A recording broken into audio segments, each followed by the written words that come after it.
নমস্কার বন্ধুরা, মাই simple lifestyle ব্লগে স্বাগত জানাই। আশা করি ভালো আছেন, সুস্থ আছেন। আজকের রেসিপি সর্ষে পোস্ত পমফ্রেট। মাছ ভাজার ঝামেলা ছাড়াই এটা কিন্তু তৈরি হয়ে যাবে খুব কম সময়ে, চটজলদি, কম মশলায়। আর সামনে জামাই ষষ্ঠী, তাই এই পদটি কিন্তু ভীষণ ভালো লাগবে যদি আমার রেসিপি মতো বানান, আর খুব কম সময়েও তৈরি হয়ে যাবে, খেতেও টেস্টি হবে। দেখে নিন আজকের রেসিপিটি। কাঁচা মাছ বলে কিন্তু কোনো রকম ঝোলে কিন্তু গন্ধও হবে না যদি আমার রেসিপি মতো বানান। এখানে আমি 4টে মিডিয়াম সাইজের পমফ্রেট মাছ নিয়ে নিয়েছি। ভালো করে হালকা গরম জলে ধুয়ে নিয়েছি। এবারে হলুদ 1 চামচ দিয়ে ভালোভাবে মাছটিকে ম্যারিনেট করে রেখে দেবো।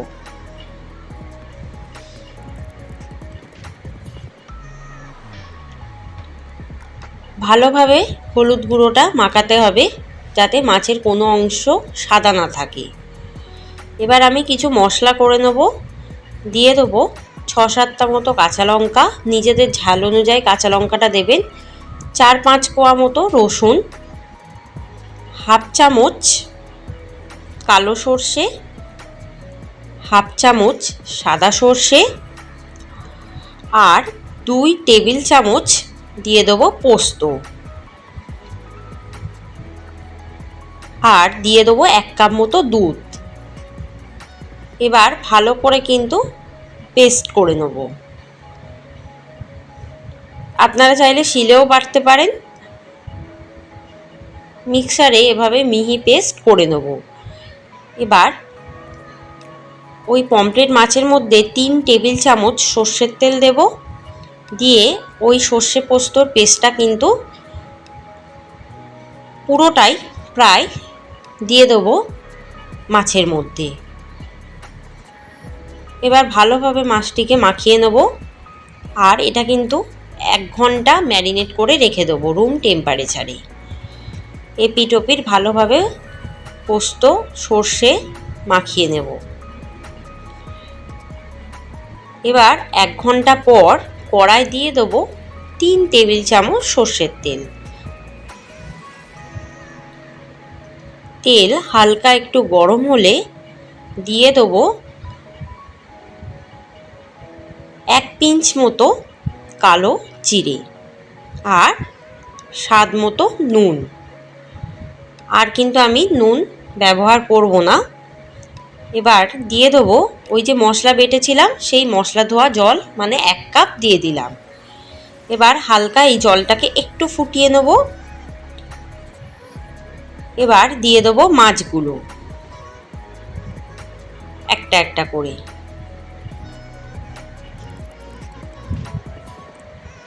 এই সময় গ্যাসের আঁচটিকে লো টু মিডিয়ামে রাখবো। আর পুরো মশলাটা কিন্তু আমি ঢেলে দিলাম এর মধ্যেই। আর নুনটা অবশ্যই নিজেদের স্বাদ অনুসারে চেক করে নেবেন।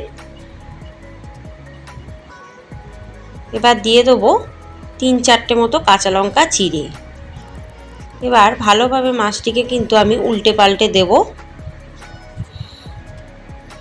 খুব সাবধানে উল্টে পাল্টে দিতে হবে যাতে মাছগুলো ভেঙে না যায়, কারণ পমফ্রেট মাছ ভীষণই নরম হয়।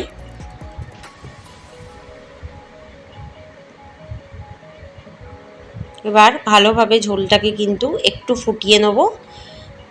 তারপর দিয়ে দেবো 2 টেবিল চামচ সর্ষের তেল আর স্বাদের জন্য 4-5টা চিনির দানা।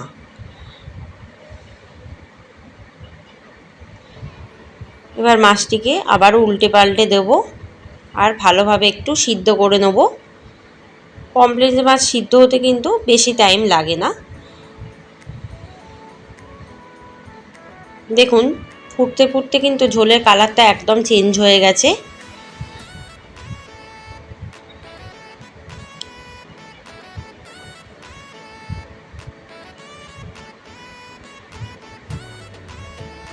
প্রায় 10 মিনিট এভাবেই রেখে দেবো।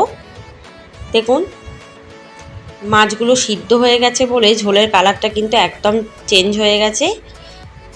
এভাবেই প্রায় ঝোল সমেত কিন্তু এটা নামাতে হবে।